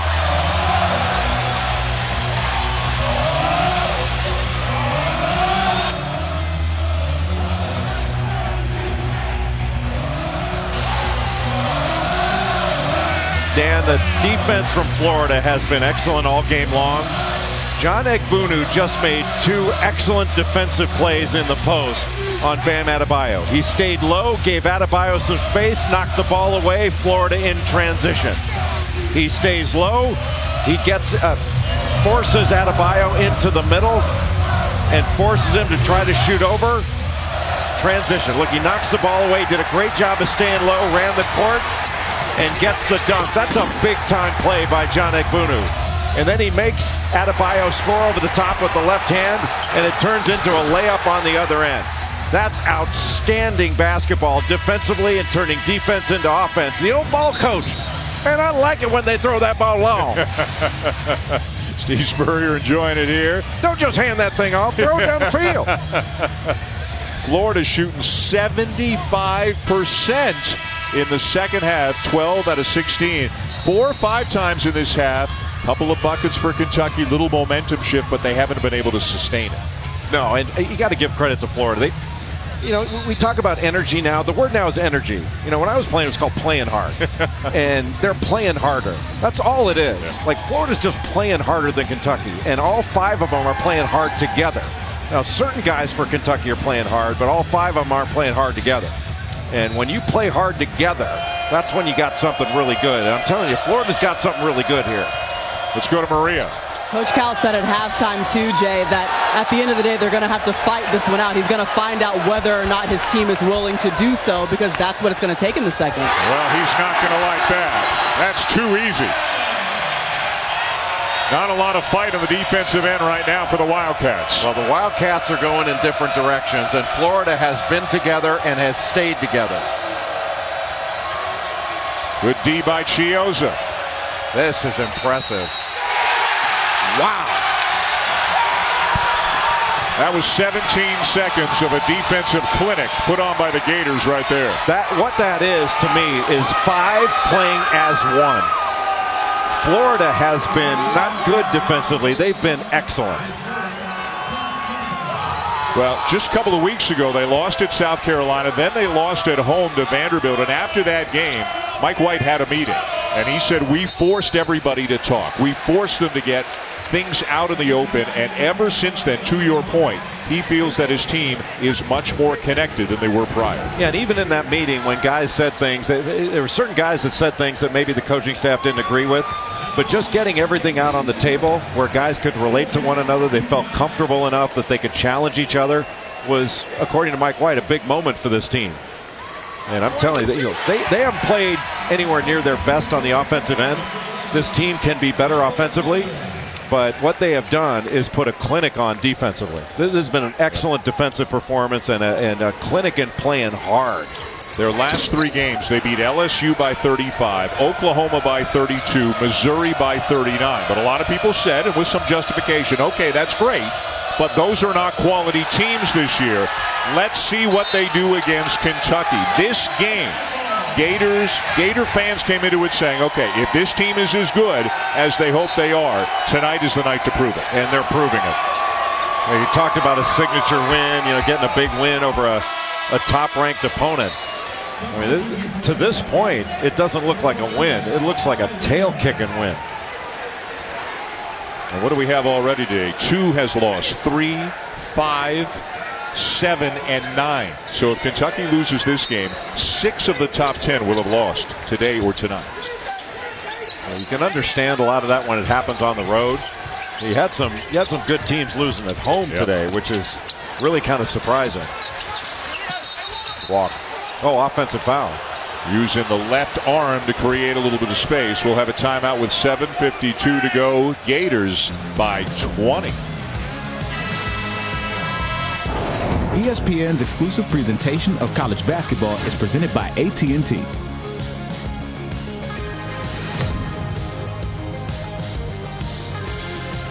College basketball, but what about the day that was with Kansas, Baylor, West Virginia, Arizona all losing? Kansas, Baylor, and West Virginia all losing at home.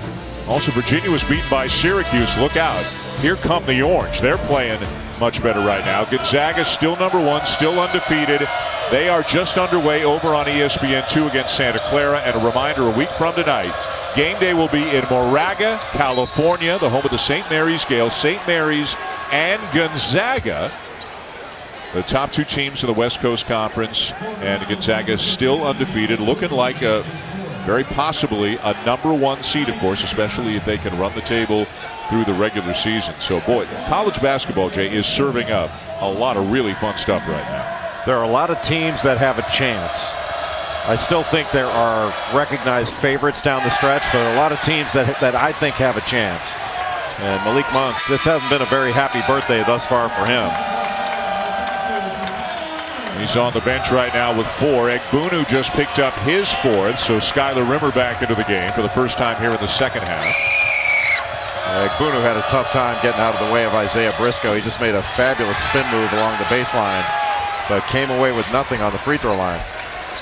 Kentucky has been doubled up on the glass.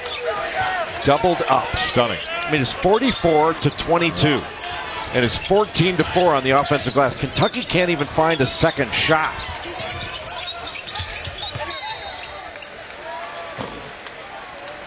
Barry is fouled. Looked like Ty Wynyard. And there's no reason for Wynyard to foul there. Barry was dribbling toward the scorer's table. And that's exactly what you want him to do. You walled off and kept him from going to the basket. And then foul him and put a big-time free throw shooter on the line. Guy who's made 29 in a row. And again, with his dad, the Hall of Famer, looking on.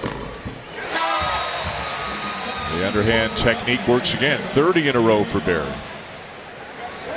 He tried to teach that to Seth Greenberg the other night before the Florida-Missouri game, and it was an unmitigated disaster.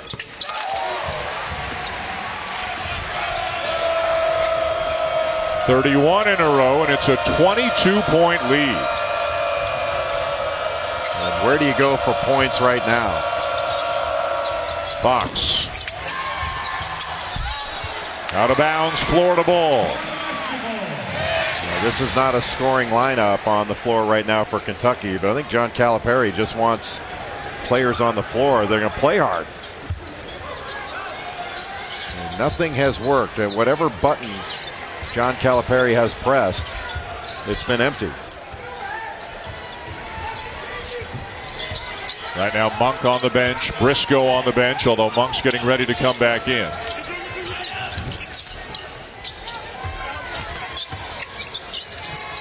Pass. And a great cut by Robinson as he draws the foul on the baseline. You cannot turn your head when you are guarding a corner shooter. Meanwhile, a team that has averaged 91 points per game is at 52 right now with less than 7 minutes to go. Well, they've had some turnover issues as well in this game. They haven't turned it over as much as Florida has, but thus far in the game, Kentucky's turned it over 11 times, 4 of them by Isaiah Briscoe. Kentucky is shooting 38% in this game. Can't manage a second shot. 4 offensive rebounds in the game. Nobody with more than 1 in blue. That's stunning. Absolutely stunning with the athletes on this team. But you know what? With young teams, it happens. It just doesn't seem to happen very often to Kentucky. This is a well-coached team that has done a good job for most of the year, if not all the year. Again, they've lost 2 of their last 3 coming in, and the one they won was in overtime as Monk knocks down the 3.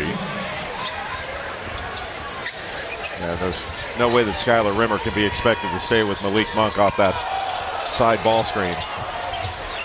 If Florida wins this game, they'll go to 8-2 in the league. Kentucky will fall to 8-2 in the league, and South Carolina will be alone on top at 9-1 after a win over Georgia earlier today. I'm telling you, Frank Martin's got a really good team. Yeah. And he's got a team that's healthy now. And with Sindarius Thornwell back from suspension, Thornwell's a great player that plays on both ends of the floor. He's not just a scorer, he's not just a defender, he does both. There's Ty Wynyard with the bucket, redshirt freshman from Auckland, New Zealand, and now he commits the foul at the other end.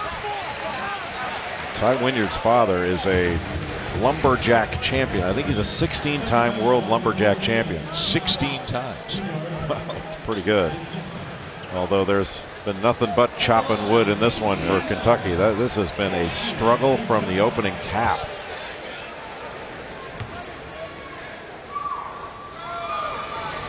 And Hill having a terrific night. 3rd career 20-point game, his 2nd this season. Also has 5 rebounds, 3 assists. And that's with foul trouble in the first half. He only played 8 minutes in the first half. And he had 8 points, 5 rebounds, and 2 assists in the first half. And he had 21 earlier this season against Florida State. But I don't think he played better than he did in this one. Casey Hill has been terrific in this game. Just terrific. Boy, it's a good year for point guards all around the country, isn't it? It really is. Hawkins stumbles. And a 3-second violation. You don't see that kind of 3-second call very often. Well, Kentucky can't get anything going. This has been a disaster. It's one of these things where the nightmare continues. I'm not sure what you say after a game like this other than shower up, let's get on the plane, we'll figure this out when we get back. Well, those looks say it all. Gabriel and Briscoe looking on from the bench. Hill, nice pass. Rimmer will finish.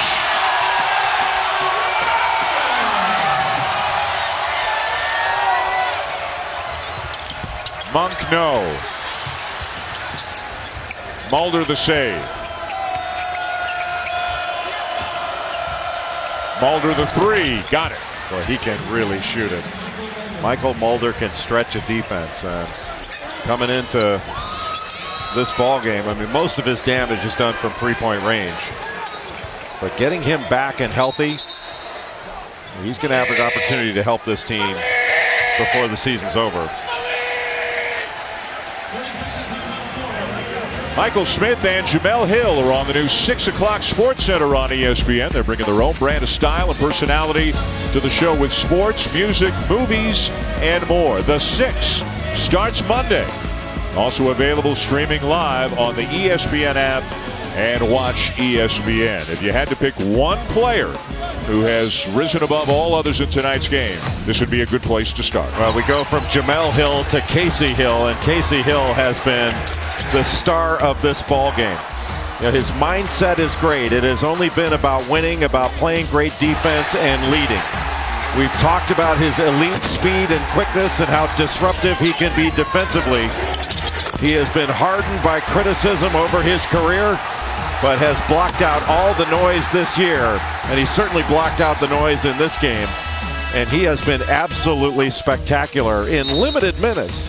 8 minutes in the first half, and 8 points, 5 rebounds, 2 assists in those 8 minutes, and he's carried it forward in the second half to stake Florida out to this 18-point lead. So he's at 22 minutes right now, 20 points, 5 rebounds, 4 assists. Chiozza has played 24 minutes. He's only got 2 points, but he has 9 assists and 7 rebounds in the game. So the 2 point guards, who they played together some, but they've combined for 22 points, 13 assists, and 12 rebounds.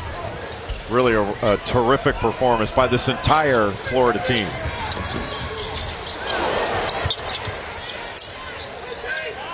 Kayvon Allen is such a quiet person, but he needs to be an assertive basketball player. When he is, Florida's even that much better. In and out for Hill. And the foul going against Robinson of Florida.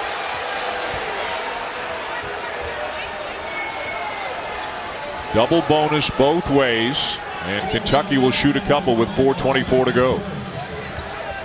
You know, another big game that we haven't mentioned that happened earlier today was Purdue going to Maryland and getting a 1-point win, 73-72. Another huge game for Caleb Swanigan. Caleb Swanigan is right there with Josh Hart, I think, for National Player of the Year. And Frank Mason III. You know, Frank Mason III of Kansas, even though Kansas lost to Iowa State, he had 32 points today. Yeah. I mean, what guard? We've been talking about Casey Hill has been great today. What guard's been better than Frank Mason III all year long? He's been a stud from the moment the season began. A stud. Yeah. And I'm telling you, that guy, Frank Mason III, is going to play in the NBA. Like that guy will not fail. Kansas at Kansas State Monday night, the second game of the big Monday doubleheader with Louisville and Virginia in the first game. Well, Louisville always seems to struggle with Virginia. Well, everybody does. Another great pass by Hill, and Hayes the beneficiary. Monk short.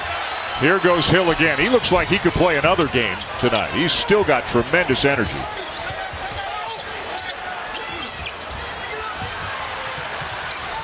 Ball still loose.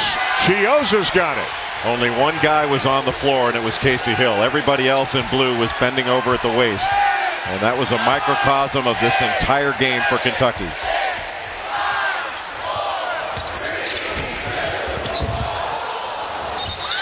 And Chioza was out of bounds. Or was he? No, it's going to go to Florida. It was Adebayo who was out of bounds. It'll be Florida ball when we come back. Florida was looking for a signature win. And if they hang on, this is about as big and bold a signature as was on the Declaration of Independence. Florida, it has been all Gators, and they have been chomping everything in their sights.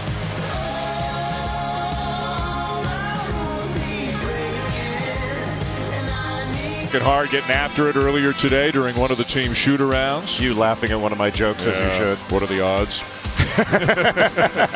Maria there pretending to laugh at one of your jokes. Mike White pretending to laugh at one of your jokes. It's a little more serious in the evening when we put on the headsets, when we strap them on for a night's work here at the O-Dome. Great atmosphere tonight. It had been great. Yeah. We talked about Casey Hill, but Devin Robinson's had a terrific ball game in this one as well. 16 points, 9 rebounds. He's 5 of 7 from the field. And he's done a really good job defensively. And that's an area where I think you could say he might have been at times, I don't want to say a liability, but defense wasn't his forte. And he's really improved his defense. And he's become a reliable defender right now for Mike White. Rivalry week starts Monday on ESPN. 7 o'clock Eastern time. ACC matchup, Louisville and Virginia. Then into the Big 12 at 9 Eastern for Kansas and K-State. Big Monday presented by eBay right here on ESPN. Barry with the shot clock running down, finds a seam. Get on the high side of Canyon Barry, and he makes really good reads. His mother must have been a really smart player. By the way, also a 4.0 GPA as a physics major at Charleston, and now as a grad student at Florida studying nuclear engineering. Him too? You two share some ideas before the game? What a coincidence. Yeah, we were talking about the Heisenberg uncertainty principle yesterday. It was really interesting. Of course. Also a state champ in high school at tennis, played football as well, so really nothing going for him. Yeah, he's the type of athlete that, back when we were kids, athlete meant you could do a lot of different things. Now it means you can run and jump. Now the epitome of a student athlete, excelling on both sides of the ledger and taking after dad and doing it with a lot of success at the line.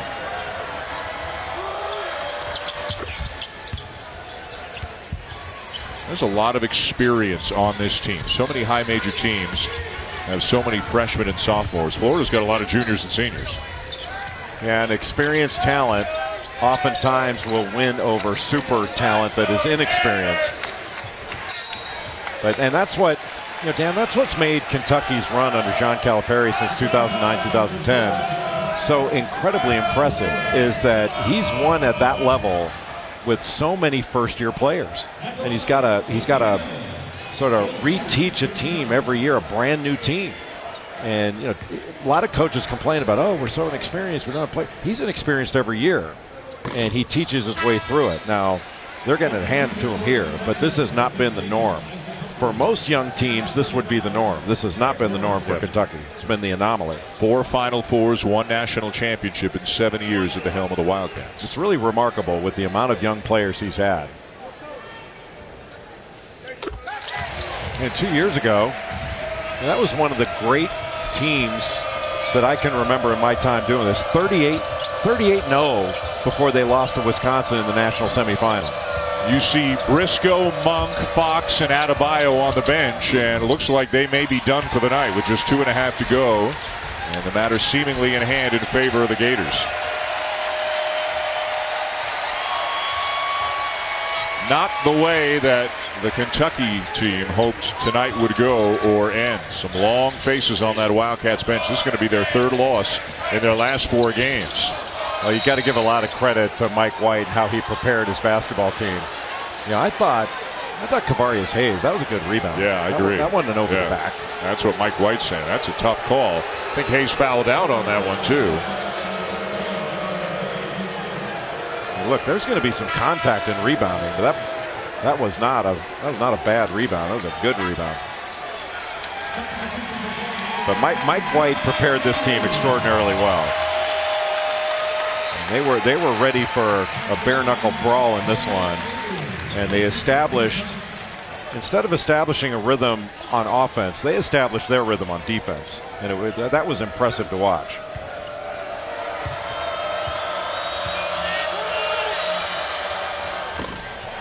You look at Kentucky's true road games this year. They lost at Louisville, they won at Vandy, won at Mississippi State, lost at Tennessee. And now on their way to a loss here tonight. A lot of the big-time teams play home games and neutral site games in November, December. Some of them don't play road games, true road games, until the beginning of January. Let's take a look at Joe Lunardi's bracketology. This is coming into the day today. And, of course, so many of these teams lost today. Kansas lost. Baylor lost. Arizona lost. Kentucky on its way to a loss. Well, Kentucky's going to move out of there. They're not going to be a 2 seed if this continues. They have not played well over the last 5 or 6 games. The team that I see moving up and could wind up getting in the #1 seed territory by the end of the season is North Carolina. I think North Carolina is still one of the top 5 teams in the country, top 4 teams in the country. I see perhaps Baylor dropping out of that #1 seed territory.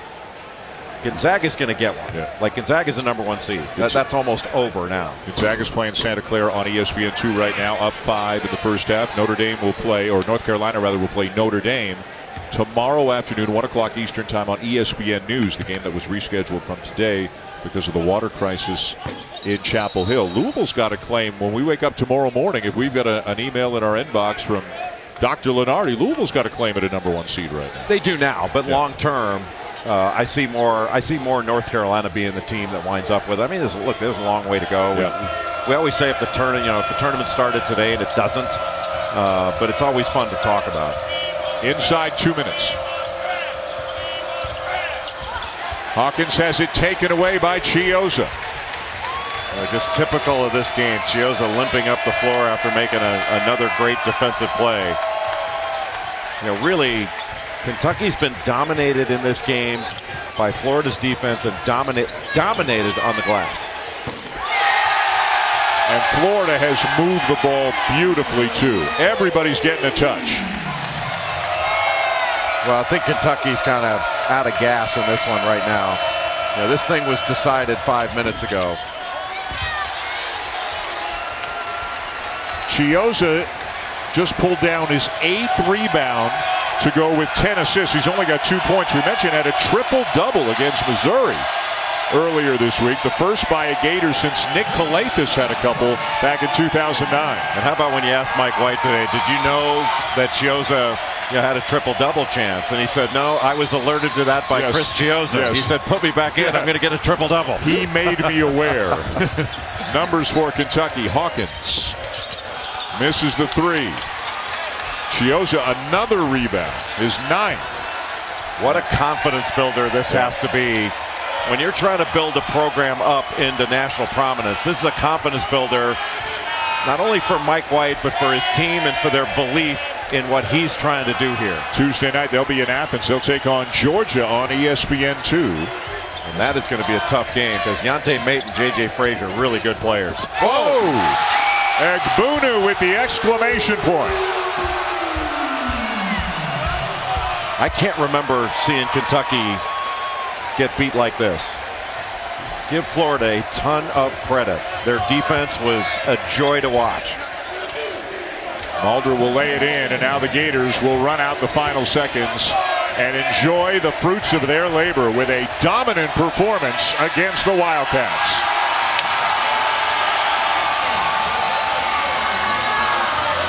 Largest margin of victory in series history. And this is the 137th time they met. Largest margin of victory for Florida in series history. What a night for the Gators here at Gainesville as they dominate Kentucky 88-66.